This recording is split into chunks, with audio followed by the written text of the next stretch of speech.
انتخابات سراسری پرزیدنت و پارلمان ترکیه که 12 ماه سال 2023 دایر می شود مهلت کمی باقی مانده است، ولی در این روزهای تقدیرساز پرزیدنت کنونی ترکیه و یکی از نامزدهای اساسی در انتخابات پرزیدنتی قریب الوقوع رجب طیب اردوغان به علت بیماریش راهپیمایی انتخاباتی خود را که می بایست در روزهای 26 و 27 اپریل برگزار می گردید لغو کرده است. این در حالی است که روز 26 اپریل سال 2023 وضع سلامتی اردوغان در پیش چشم هزاران نفر ضمن یک مصاحبه تلویزیونی که از طریق پخش مستقیم نمایش داده میشد بد شده است. پس از گذشتن چند لحظه او دوباره در نزد دوربین کامera پیدا شد و گفت که از بیماری معده رنج میبرد. همچنین علاوه نمود که از سبب اون که پیشتر به ماموریت این شبکه وعده داده بود با وجود نوع قدر وضع خوب داشتن برای مصاحبه حاضر شد. از روی برنامه پیشکی میبایست مصاحبه 1.5 ساعت ادامه می‌یافت، ولی پس از 2 سوال کوتاه مصاحبه را جنبست نمودند و گفته شد که اجازه دهید تا جناب پرزیدنت استراحت کند. در شبکه‌های اجتماعی و حتی بعضی از رسانه‌ها گفتند که اردوغان دچار سکته قلبی یا انفارکت شده است، اما نایب پرزیدنت ترکیه فوات اوکتای بعدا خبر داد که اردوغان تنها کمی شمال خورده است و افزود که وضع پرزیدنت خوب است. سخنگوی اردوغان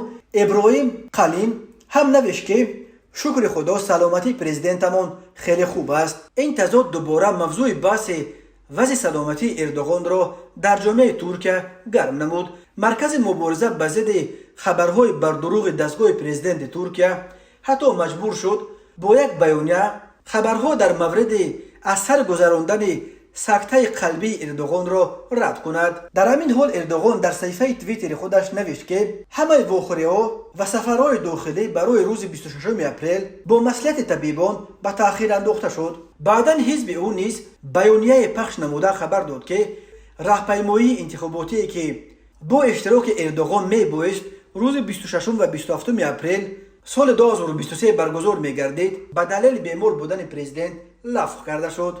علاوه بر این از روی برنامه پیشکی اردوغان میبایست در مراسم افتتاح نیروگاه هسته‌ای اخیو نیز اشتراک نموده سخنرانی مینمود، ولی با دلیل بیماری اکنون در این مراسم به صورت مجازی یعنی توسط ویدیو کنفرانس اشتراک میکند. انتخابات ریاست جمهوری ترکیه که 12 ماه برگزار می شود نظرسنجی های اخیر پیشکی نشان میدهند که نامزد ائتلاف ششگانه کمال کلیچداروغلو که با کسب قریب 50% آوازها از اردوغان 7% پیش دستتر بوده است. در 5 نظرسنجی نامزد مخالفین بر اردوغان برتری دارد و تنها در یکیش به اردوغان 46% و به رقیب اساسی او 45% دادند. به گفته کارشناسان در این وضع پیش آمده بیماری اردوغان می تواند به نتیجه های انتخابات تاثیرگذار باشد، زیرا باوری مردم نسبت به رهبر حزب عدالت و توسعه که به این هم قدر محبوب است کاهش می‌یابد. انتخابات همزمان پرزیدنتی و پارلمانی در ترکیه 12 ماه سال 2023 برگزار می شود. حدود 55 میلیون آوازدهنده برای یک دوره 5 ساله پرزیدنت و وکیلان پارلمان ترکیه را انتخاب می کنند.